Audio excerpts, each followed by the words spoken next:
मैं इस धोखे पर हजरत मौलाना मुफ्ती मोहम्मद इस्माइल की मज़म्मत करता हूँ, मुफ्ती मोहम्मद इस्माइल की मज़म्मत करता हूँ, मुफ्ती मोहम्मद इस्माइल की मज़म्मत करता हूँ। सबसे पहले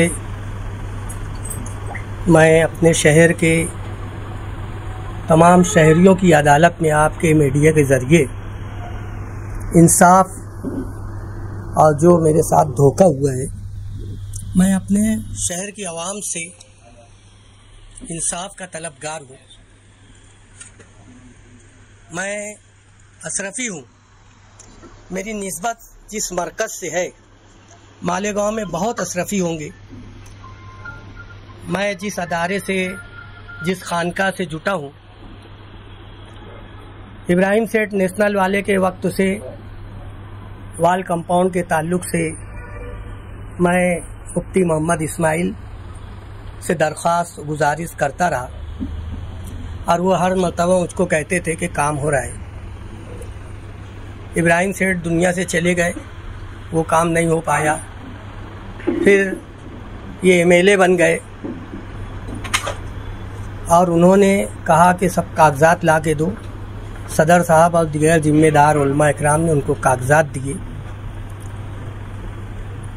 गालिबन सितंबर में जब वो उम्रे पे जा रहे थे, जिस दिन हजार खोली पहली गली का संग बुनियाद रखा गया, उससे 1 घंटा पहले मुफ्ती मोहम्मद इस्माइल और वहाँ के शेखुल हदीस मौलाना इफ्तिखार जामई साहब के हाथ से वहाँ का संग बुनियाद रखा गया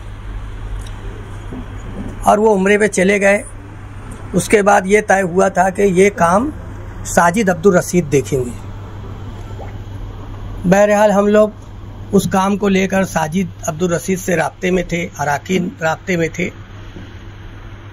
उसके बाद वो काम नहीं हो पाया तो मुफ्ती साहब से मैंने कई बार शिकायत की। उन्होंने मेरे सामने कहा कि साजिद अब्दुल रशीद बहुत कमीना आदमी है और उसने अपना जो काम था वो पलटा कर दूसरी जगह कर दिया। बहरहाल अतर भाई, मैं वादा करता हूँ कि वहाँ पे अतिक्रमण हटाना और वो काम करके देना ये मेरी जवाबदारी या जिम्मेदारी है। लेकिन कुछ बात बन नहीं रही थी। अभी चंद रोज पहले जैसे कि सदर साहब ने और जिम्मेदारों ने बताया कि कुछ मामलात को लेकर वो लोग कारपोरेशन पहुँचे और वहाँ पर ये बातें सामने आई। सदर साहब ने मुझको खुद फ़ोन पर बताया, मिल के बताया कि मुफ्ती साहब ने कहा है कि इनको थपथपाते रहो। वो एक दारुल उलूम है, अल्लाह और रसूल की तालीम दी जाती है और ये अपने आप को नायब रसूल कहते हैं।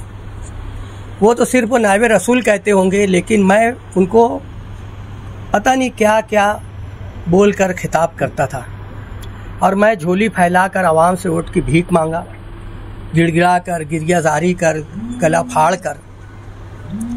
लेकिन यकीनन शहर धोखा खा गया। कहीं ना कहीं उसका मैं मुजरिम हूँ।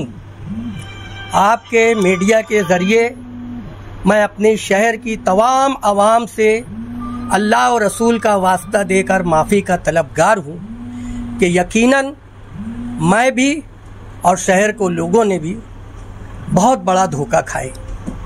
मैं उनके दारुल खैर पे कहता था कि मुझे कोई मकाम और मनसब नहीं चाहिए।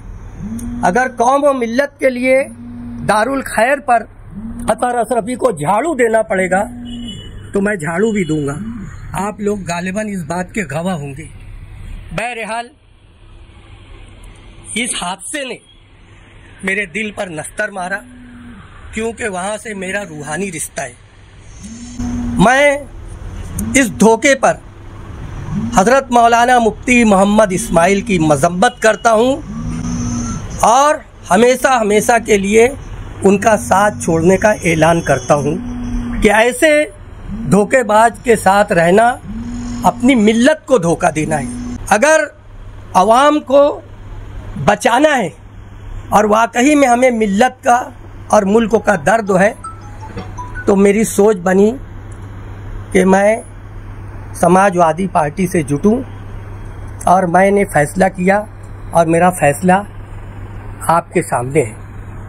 आप सबके सामने मैं ये वादा करता हूँ कि ज़िंदगी की आखिरी सांस तक मैं खानवादा निहाल अहमद के ज़ेरे साया परवान चढ़ने वाले लोगों के साथ, चाहे उनके वर्कर हों या घर के लोग हों, वफादारी, दयानतदारी, ईमानदारी से चलूँगा, सिर्फ इस मकसद के लिए कि मेरे शहर का भला हो, मिल्लत का भला हो।